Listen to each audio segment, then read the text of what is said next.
Adrian Weckler is with us. He's technology editor with the Irish and Sunday Independent and host of the Big Tech podcast. And we appreciate you coming in. Thank you. Thanks, Joe. Myself and Ron and Will were just talking about this for people maybe just coming to us on YouTube. Muso, who are a content protection firm, they've provided some figures. I know you were in RTE this week. So they make it 1 million visits from Ireland each day being made to websites offering pirated TV, film and sport. Interestingly, visits kind of fell steadily 2017 through to 20, peaked again in 23. They're now back to pre-pandemic levels. From a sports perspective, I was interested to see only 12% of traffic is driven by sports. I just assumed it was much higher, whereas film and TV accounts for 71%. Interesting figures, I'm sure. I mean, the bottom line is not so revolutionary for anybody. Lots of people in Ireland are using dodgy boxes. Yeah, just on the figures, just bear in mind with sport, it's only 12%, but sporting occasions are only dotted a couple of times during the week, whereas people might be watching movies every night. So just bear that in mind. Sport is still a main driver to get a dodgy box, because to buy sport on Sky or Virgin is 50, 60, 100 euro, I think. Most people would recognise that. But there were 3 questions that the Sunday Independent asked in a poll last July. It asked in an Ireland Think survey around dodgy boxes. And question 1 was, do you have a dodgy box? And 14% said yes, they do. And 10% said, I'd rather not say. So that's, add those two up, that's 24%. So maybe 1 in 4 at this point. So maybe more than 400,000 households. The second question asked was, do you intend to get a dodgy box at any time in the future? And under half, 49%, said they would not. So the majority said they would, or they left it open. And then most importantly, or most tellingly, in terms of the attitudes towards dodgy boxes in Ireland, they were asked, do you think that people who own dodgy boxes or use them should be fined or prosecuted? And 65% said no. So when we talk about dodgy boxes and people who own them and what's to be done about them, particularly sports rights bodies and broadcasters like Sky or the GAA or the FAI or Clubber, which is now owned by Media House, which owns this podcast, that's the context that we're talking about. It's not seen as being a significant criminal offence. It's not even seen as something that's particularly wrong, even though it is a crime in Ireland. And just to be clear about this, the Copyright Act 2000 says that it is a crime to possess or use a copyright protection device, which we call dodgy boxes. But most people don't agree with that. And the guards won't enforce it against end users at the moment, because there isn't an easy way to do that. There's no administrative fine set up to do that. If they were to knock on someone's house, even if they knew that they were using a dodgy box because they'd raided the distributor and they'd seen the payment details, they would have to mount a prosecution, which would end up in a court date. And that's quite an intensive process. They do that for the sellers and the distributors. But if you have 400,000 or 500,000 households in the country doing that, they're not going to do that. And they've told me they won't do that. So what they're pinning their hopes on, what the broadcasters and the sports rights bodies are pinning their hopes on, is that the law changes here to follow Italy in particular, but also Greece and a couple of other countries following suit now. So that administrative fines, like penalty points, like getting penalty points in the post if your car is caught speeding and you just get a fine. And if you don't pay the fine, then the guards come round to your house. So that's what they're hoping will happen in Ireland, maybe 2026, but if not 2026, 2027. Okay. And that would be, I suppose, a provider is raided. We have your subscriber list. Yeah. We have a way of contacting all the people paying you money for the service, ping them all with letters and fines, and the hope would be the landscape changes somewhat as a result. Yeah, and that's what's slowly happening in Italy. So thousands of fines have been sent out in Italy since May of last year. There's a few new waves of fines going out as we speak, we are told, as reported in the Italian press. And it's not just that a distributor gets raided and the lists are perused. It's the bodies who are allowed to peruse those lists. So in Ireland, any change in the law might, for example, allow Comreg, which is the telecoms regulator, they might be the ones who are allowed to send you out a fine. So it wouldn't have to be the guards, it wouldn't have to be, the DPP or any of those offices and bodies that we typically associate with pursuing crime. They want to get it to become an administrative fine. The burning question: how much will I be fined? So in Italy, it starts at €154, and it goes up to several thousand euro for repeat offences. Greece is talking about fines of even more than that. I think up to €8,000, maybe more actually. I need to check the figures on that. And then Portugal and Belgium are talking about it, and they're talking about fines in the thousands as well, starting at several hundred and going up to several thousand. Important to say again, I don't see any legislation on the books here in Dáil Éireann for that. I don't even really hear politicians talking about it. Like, I remember the days of, music and video piracy 10, 15 years ago, and you would have ministers like Labour's Sean Sherlock, for example, and there was a political wind behind the drive to fight that type of piracy. We got a 3 strikes law in Ireland, where if you were detected downloading pirated material, you could be cut off from your broadband connection. There isn't the same wind at the moment for some reason. I'm not quite sure why that is. I think maybe it's because the majority of the content that is seen to be pirated here maybe comes from non-domestic sources, perhaps, although the GAA and FAI might argue with that. But back in those days, it was maybe Irish artists, music artists, for example, maybe had a wider purchase on political consensus. Well, I'm no political advisor, but in a landscape where upwards of 500,000 plus people are watching dodgy boxes, and the vast majority of people don't think people should be fined, I'm not sure, Minister, it's the ticket we want to run on here. I think you're right. I think even talking to the stakeholders involved, the people who are trying to change the law, the people who are chasing after the dodgy box distributors and to a lesser degree the end users, I think they would agree with that as well. And that leaves them first of all, trying to get the law changed, but that also leaves them trying to do things like focus on the distributors and the sellers to, as they call it, the supply chain, but also this idea of tracking who is buying the dodgy boxes and who's selling them by going into things like social media. It's something we reported on a few months ago. Sky in particular was considering, hiring investigators and maybe, seeing who was expressing interest in buying, modified internet boxes, or at the time Fire Sticks, although the Fire Stick has been modified in recent months with a new operating system. I'm sure anyone out there who knows someone who has a dodgy box will have heard howls of complaint because the new Vega operating system on the Fire Stick isn't as friendly toward illegal modification as the old stick was. Nothing to do with Amazon, not Amazon's fault, but that's what the Fire Stick was sometimes used for. Some of the questions I have will be impossible for you to answer, but on the off chance you have a sense of this. All these distributors, so I know people who have dodgy boxes and they've said, well, no, I was just given a WhatsApp number and I sent the message and then I got in my post, I sent them 160 odd euro and it's great. Yeah. Do we have any sense, are those distributors who are providing Irish people with access, are they based in Ireland? Yeah.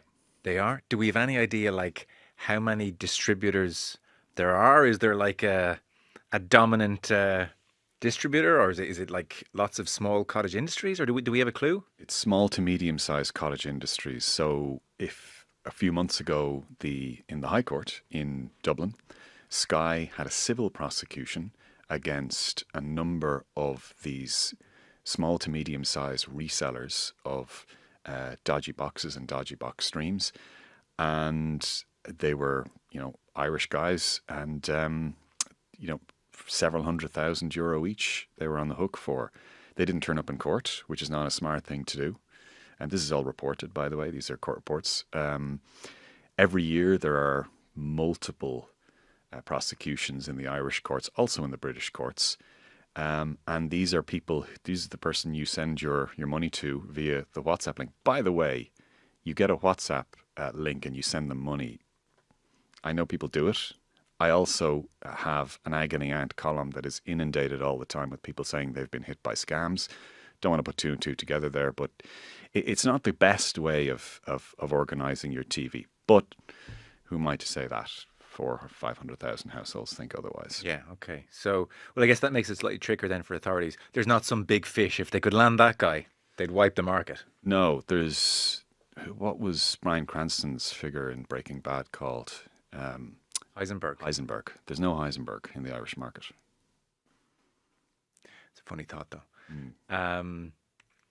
Are people generally happy with the service? Like, I use this term advising. Is it a good service when you pay your money and you're not scammed and Heisenberg sends you your Fire Stick or whatever? It's a very difficult one to measure because unlike Sky, Virgin, Vodafone, Air, Three, all of these providers, TV providers as well, there isn't exactly a legitimate forum for them to complain to. They can't ring up myself or Charlie Weston or others and say, I'm really unhappy with the service. They said I would do X and now I'm getting Y. So it's a difficult one to gauge.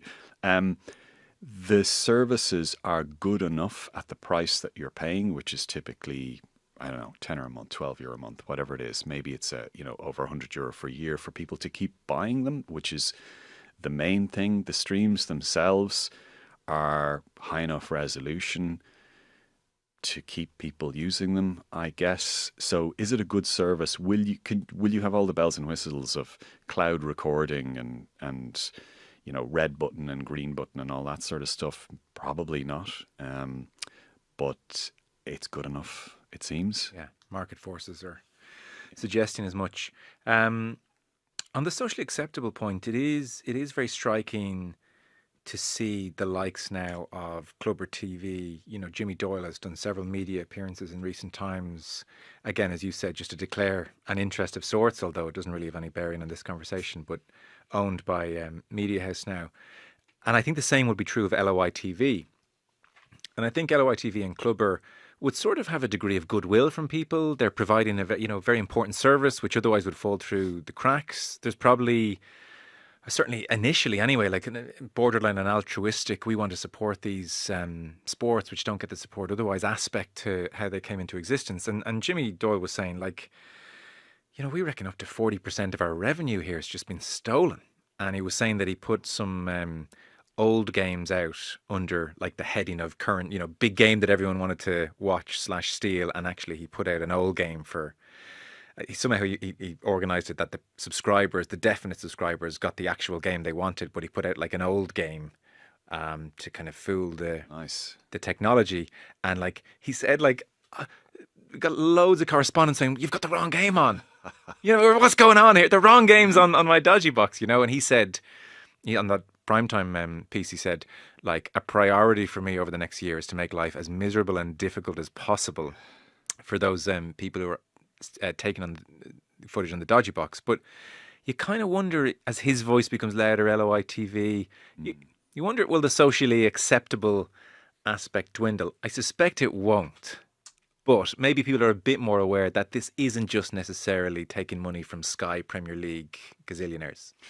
Yeah, I think you've hit the nail on the head. I don't think there's any sympathy or there's not much sympathy for the Sky gazillionaires. The number one argument I hear back from people whenever I get into it or if ever I'm researching this stuff and I'm talking to people who use dodgy boxes, it's always the same argument. Sky pays too much for Premier League rights. That's not my problem. These are... I'm subsidising massive corporate interests, and otherwise I'd have to pay €100 a month, and that's not my problem. Are there enough people who care about Clubber and League of Ireland to make a difference there? I'm not sure. It is worth saying, though, I'll repeat some of the figures from the Sunday Independent Ireland Thinks poll, that while 14% plus 10% rather not say that they have a dodgy box or prefer not to say, that means there's still a vast majority of people who don't. And there are a lot of people who would still equate it with stealing or with being dishonest. And that's also a fair argument as well. it's a tricky one to get into with people, though, because people don't like to think of themselves as being dishonest. I think most people regard it as the equivalent of the taping music off the radio days. Home taping is killing music. I'm not sure if you remember that from your youth, but there was a kind of a sense that this is just a fairly harmless, harmless crime that doesn't affect Irish interests. There is one thing to think about, though, there, and I'm not sure how valid a concern it is, but if you look at the likes of Sky and others who are suffering from this, on one hand, they have the dodgy boxes. Okay, let's say it's a quarter of households use dodgy box. On the other hand, they have the likes of Netflix, Disney, Apple TV, Paramount Plus, Amazon Prime Video, all of those streamers and YouTube. They are all in the ascendant still, and they're squeezing out the legacy networks like Sky, like RTE as well, like BBC. So if I was in Sky's camp, and I was looking to persuade politicians, I might try and argue that with the current dynamics, both legal and illegal, that are in the market, you might see a situation that in a few years we just have less and less original Irish or British programming, full stop, because you're leaving the market to YouTube, Netflix and Disney on one hand, and dodgy boxes on the other. And where does the money come from? The number one thing that people watch on Irish TVs in Irish living rooms is YouTube. It's not RTE, it's not even Netflix. Yeah. Netflix is number two. Yeah. That's I'm absolutely not even close. YouTube, Netflix in my house. Yeah. But I presume Netflix stuff has been stolen and on dodgy boxes. Yeah, I think it is. But the issue for them is a little bit like the issue for Spotify when it comes to pirating music or fighting piracy of music. The entry-level price, or the price for Netflix or Spotify, is so much lower than it is, say, to watch a Sky package.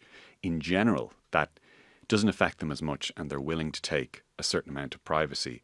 I should say that there are signs, for those who say that the likes of Sky is way too much, there are some signs that they're modifying their prices. I think their entry-level price at the moment, I did some research into this, is 17 quid for their Sky Stream service. You get a bunch of TV channels, but you also get included with that Netflix and Sky Atlantic, which I was surprised. I didn't know you got Sky Atlantic with that, because that was normally premium television, because that's all the HBO stuff. So there is also maybe a signal that Sky in particular, but probably others too, are starting to adjust to this reality of dodgy boxes, and they're starting to lower their prices on some of their premium content. Yeah.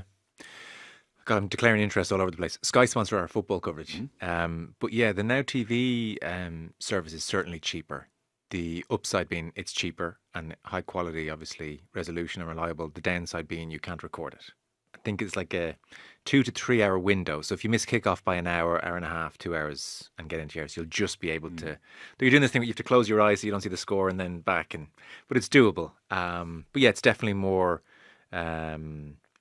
friendly on the wallet. And obviously you're not, you can just say, oh, the Masters is on, Premier League season peaking. I'll just do the month of April. They have offers. So all that stuff is starting to kind of happen. And bear in mind as well that Sky is actually the only player who sells a TV package in the Irish market left on its own. So we used to think about, say, Virgin, for example, Virgin Media.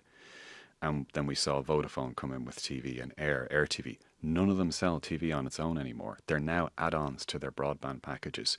So you could argue that the dodgy box phenomenon, plus the rise of the Netflixes and the other big streamers, has already forced most of the TV market, the commercial TV market, to stop providing standalone TV services.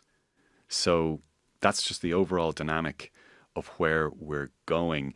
I think in that context, the likes of Sky will probably become, let's say, more, I won't use the word desperate, but let's say more motivated on the lobbying front with politicians at the EU level particularly. And they're going to try and play the national or the regional card and say, this is now about the survival of European or Irish or British television.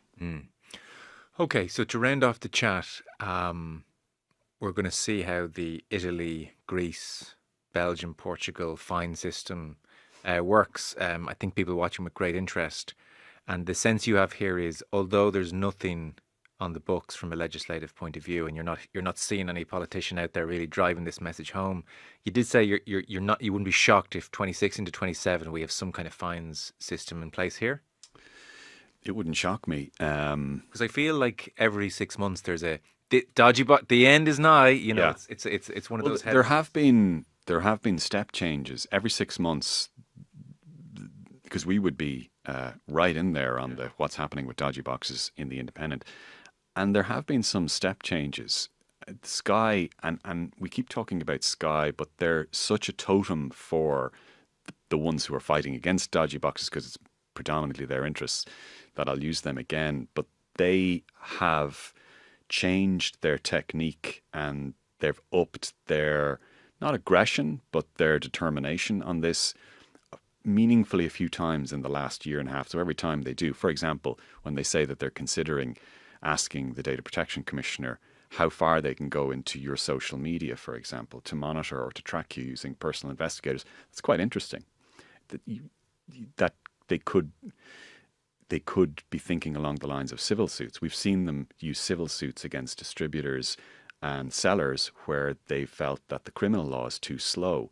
Now, in theory, they could try and make an example of some people and launch civil suits against, not you or I, but an end user. That would be interesting. But you're right. Every 6 months, there's a dodgy box, the end is nigh story narrative that sweeps the media. January 2026, in January 2027, will end users still be able to use them without guards knocking on the door? If I were opening a Polymarket account on this, I would say the odds of that are probably over 70%. I would say there's a minority chance this time next year that there will be laws on the books. But the more this goes on, the more desperate Sky will become. And I think it is inevitable at some point it will get on the books. Fines for end users will get on the books because otherwise Sky will just have to give up the market. Adrian Weckler, great stuff. Thank you. Thanks, Joe.